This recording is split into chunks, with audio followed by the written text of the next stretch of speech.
Good afternoon. I'm Dr. Mark Andrew Holacek, Ukrainian-American philosopher and historian and author of over 70 published books on all sorts of things, philosophy, ethics, history, Ukrainian history, United States history, and Thomas Jefferson specialist.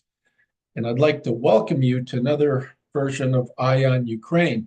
Today, I want to return to something I've talked about, which I've talked before, the Oval Office ambush on February 28, 2025, when Zelensky came to meet with President Trump and his staff.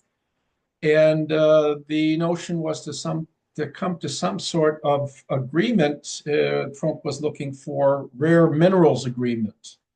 And we know all about his sorts of plans for obtaining Ukraine's rare minerals. Anyways, that, as I said, turned out to be a fiasco.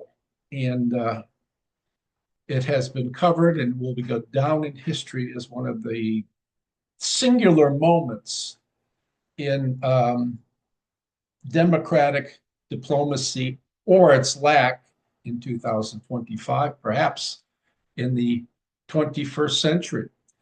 Now, Trump sits down. Zelensky is to his right. To Trump's left, you have J.D. Vance and Marco Rubio and other people on a couch. So the scene is set for a pleasant discussion on some sort of resolution to the war and the possibility of an agreement for America to dip its hands in some of the rare minerals that Ukraine has, supposedly some 20-something billion dollars worth of rare minerals. Now, Trump was inhospitable from the very start. As soon as Zelensky got out of the car, he greeted him and pointed to Zelensky's lack of dressing to the event, right? Lack of decorum, that he was in his military garb and so forth. Trump has to start the whole episode by putting Zelensky off balance. And at some point, he mentions, of course, that Ukraine has been riding the U.S. gravy train. And what that's supposed to mean, I don't know. He constantly says that the United States has given to Ukraine $350 billion when it's very likely not even been half that much money. So there's this penchant for exaggeration. So, anyways, we get this event in the Oval Office, and again, what he means by riding the gravy train is unclear. As if somehow they're enjoying the patronage of the United States with all the money that the United States is throwing them, and they're having a good old time with the war. They're enjoying all the buildings and the hospitals being bombed and the young children being stolen away from their parents, right? Ukraine's just having a sweet old time. Now, Zelensky at some point turns to J.D. Vance is on the prowl at this time. And Zelensky at some point turns to the failed Minsk agreements in 2014 and 2015. And he says, he means Putin, broke this ceasefire. He killed our people. He didn't exchange prisoners. We signed the exchange of prisoners, but he didn't do it. What kind of diplomacy, JD, are you asking me about? What did it mean? Now, this really unsettles J.D. Vance, and he goes on the attack. He says, Mr. President, with respect, I think it's disrespectful for you to come into the Oval Office and try to litigate this in front of the American media. Right now, you guys are going around and forcing conscripts to the front lines because you have manpower problems. You should be thanking the president for being willing to bring an end to this conflict. Now, this is a jumble of confused ideas, of confused sentiments. The Ukrainians are not having manpower problems in terms of numbers, like the Russians, and to a much lesser extent, they're having people defecting from the military, and that, of course, goes without saying. But the problems in Russia are much accelerated and worse. And so Vance just is intent on making Zelensky feel uncomfortable, right? again, Zelensky is pointing out that the Minsk agreements, 2014, 2015, were not obeyed. All right. Now, at some point, Zelensky understands he's being ambuscaded, he's being ambushed, and he says to Trump, and this is a bit of a dig at Trump, and he senses it. He says, first of all, during the war, and this is a very important point. This is the psychological point I want to get at throughout this ambush in the Oval Office. First of all, during the war, everybody has problems, even you, when he's talking to Donald Trump, you in the singular sense. But you have a nice ocean and don't feel it now, but you will feel it in the future. God bless. And he's interrupted. God bless, and he wants to say something else, but he can't. Now, you will feel it. Again, I want to emphasize that Zelensky is pointing to Donald Trump, presumably, not just to the American people, but more intimately to Donald Trump. But Trump becomes enraged at this point. He says, you don't know that. You don't know that. Don't tell us what we're going to feel. We're trying to solve a problem. Don't tell us what we're going to feel, because you're in no position to dictate that. You're in no position to dictate what we're going to feel. We're going to feel very good. Now, as I said, it seems to me that Zelensky is picking out Trump with the you, right? With that indexical, with that pronoun. And Trump, perhaps as a defense mechanism, takes it as America. Don't tell us, instead of saying, don't tell me what I'm going to feel, don't tell us what we're going to feel, as if Zelensky is attacking the very country. And I think perhaps Zelensky was speaking ambiguously, using the word you both to attack Trump and attack the country, but especially to attack Trump, right? He says, goes on to say, Zelensky counters, says, you will feel influenced. In other words, you will suffer. He doesn't speak English perfectly well. When he means influence, he means you will be affected. I'm telling you, you will feel influenced. Trump counter remonstrances, and he says, you're right now not in a very good position. You allowed yourself to be in a very bad position. You're not in a good position. You don't have the cards right now. With us, you start having cards. And Zelensky interrupts and says, I'm not playing cards. I'm very serious, Mr. President. I'm very serious. Trump replies, you're playing cards. You're gambling with the lives of millions of people. You're gambling with World War III. You're gambling with World War III, he iterates. And what you're doing is very disrespectful to the country, to this country that's backed you far more a lot than what people should have. And Trump goes on to say at some point, all right, I think we've seen enough. What do you think? This is going to be great television, I'll say that. He takes himself to be back on this show, The Apprentice, where what's going on is the theatrics, right? That's very, very important. Ratings are important, theatrics. And it's also very, very important to have Trump being painted in a good light.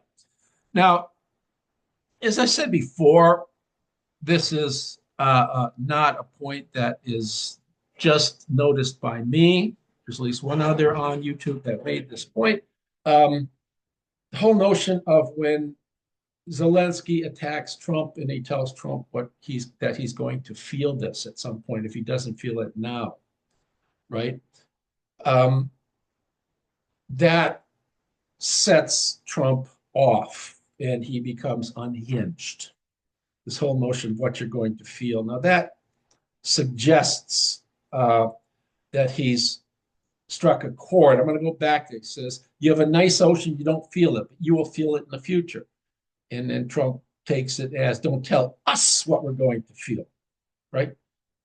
Takes it in the pluralistic sense that Zelensky's directing his comments towards the American people.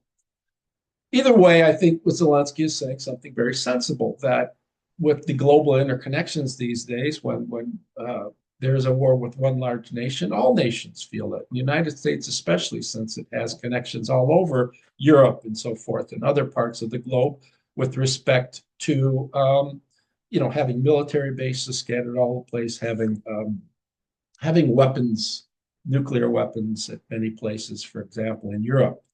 Now, what's going on is Zelensky was attacking Trump's lack of empathy. And I think Trump knew that Trump, just doesn't feel. And I'll try to explain myself a little bit further. So Trump protects himself by putting up this defense. Don't tell us what we're going to feel. Okay, and again, Trump's taking the word "you" in the plural sense is some measure of his of that being a defense mechanism. He doesn't want Zelensky personally attacking him because what uh, Zelensky has said concerning what Trump may feel and may not feel is just too personal. Now, this takes us back to Trump's earlier life. We know from Trump's niece, who's written a book about him, and other relatives who've spoken about them, that his early life was very, very cold and unfeeling. He was probably not, his father had high expectations from him. His father imprinted in his mind that there are two sorts of people: there are losers and there is one winner. So his father was imposing upon Donald Trump to be that one winner in the world because there is a world fraught with losers, right? Two things: lack of feeling, saying Donald Trump has no empathy. It seems to me early on that Donald Trump was not allowed to express his feelings openly. He had to be a man about things. He had to be a winner. And winners don't cry and complain. Of course, Trump does that all the time, talks about how people are holding him back from winning politically and so forth these days. The notion of ocean, too, I want to say, is parturient. It's pregnant with meaning, right? This, too, is a defense mechanism. The ocean, it seems to me, represents, in Freudian terms, psychoanalytic terms, Trump's unconscious. He appeals to this term. If you look at some of his talks and speeches and interviews, he appeals to the notion of ocean quite often. And it's again a defense mechanism and a safety valve. He feels very comfortable talking about ocean. What is an ocean? It's something wide. It is something deep. It is something dark. It is something almost impenetrable because of its depth and its breadth. It's something dangerous because of all the sorts of animals that are in there: the squids, the octopi, the sharks, and other sorts of fish, the whales, the mammals and whales. It's a dark, deep, dangerous thing like the human unconscious. And Trump feels comfortable talking about the ocean between Ukraine and the United States, between Europe and the United States, because it's not only a measure of some 3,000 miles of water, right? In today's nuclear age, the ocean doesn't mean all that much as it might have meant in the past, but it's something that is comforting to Donald Trump. There's this ocean, and that ocean protects us. More than that, that ocean protects me, Donald Trump, he's saying. I want to read another passage he writes on Truth Social, April 18, 2024. Now, notice Jack Kerouac, I think, would have been disgusted by this passage because, as usual, Trump throws out so many different thoughts that are seemingly disconnected. And many of his thoughts, he comes back to some of the thoughts which he comes back are always the same thoughts, like there would never have been a war had I been president, and so forth. And they're tiresome in their redundancy. So he says, 2024, April 18, why isn't Europe giving more money to help Ukraine? Why is it that the United States is over $100 billion into the Ukrainian war, more than Europe? That's false. Europe is giving more. And we have an ocean between us. Capitalizes ocean. Why can't Europe equalize or match the money put in by the United States of America in order to help a country in desperate need? As everyone agrees. Notice everyone agrees, like there's no disagreement, as Donald Trump is saying. Ukrainian survival strength should be much more important to Europe than to us, but it is also important to us. And all this next sentence, all the letters are capitalized. Get moving, Europe! Exclamation point. In addition, I'm the only one who speaks for me. ME capitalized, right? And while it is a total mess caused by crooked Joe Biden and the incompetent Democrats, if I were president, this war would never have happened. No. that has to be tossed into everything he says somewhere along the line. He also has to get in the epithet and the term, I say, crooked Joe Biden. It's their fault. I'm surprised that he hasn't blamed the the dangerous implications of his universal tariffs and his 90-day hold on them. I'm surprised he hasn't blamed crooked Joe Biden for them. Anyway, so we have this whole notion again of a notion between us as separation. He's got this notion, I'm the only one who speaks for me, right? Notice that he links ocean with separation, right? Which is a way of legitimizing United States' lack of involvement, right? From participation in it.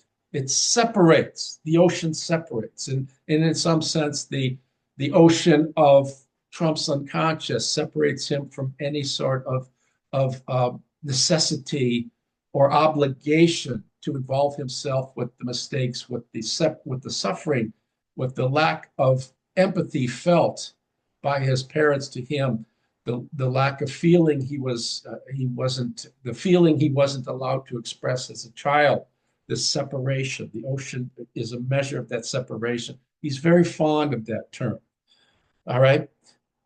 Anyways, that's pretty much what I wanted to say. I wanted to go back to that and just talk about the psychological implications. Trump is a very disturbed person who is not afraid to speak his mind, always very malignantly narcissistic, where he's got to talk of himself all the time, blames all the time, is incapable. I want to say the word incapable of assuming responsibility for anything that doesn't happen the right way.